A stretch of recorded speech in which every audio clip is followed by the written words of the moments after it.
Des bijoux dérobés, le musée fermé pour la journée, voici tout ce que l'on sait du braquage qui a eu lieu au Louvre ce dimanche matin. Vers 9h30, peu après l'ouverture du musée au public, plusieurs individus vêtus de gilets jaunes pour simuler des travaux sont arrivés en scooter aux abords du bâtiment.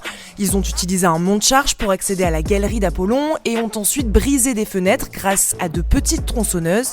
Les cambrioleurs auraient dérobé 9 pièces des collections de la galerie d'Apollon qui contient entre autres les bijoux de Napoléon et de l'impératrice avant de prendre la fuite sur un 2 roues. Selon Rachida Dati, ministre de la Culture, le braquage n'aurait duré en tout que 4 minutes et un bijou a été retrouvé pendant la fuite. Aucun blessé n'est à déplorer, ni parmi le public, ni parmi les agents du Louvre et forces de l'ordre.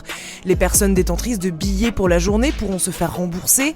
La BRB, Brigade de répression du banditisme, a été saisie de l'affaire et le musée a été évacué avant d'être fermé pour le restant de la journée. La ministre de la Culture et le préfet de Paris se sont immédiatement rendus sur place.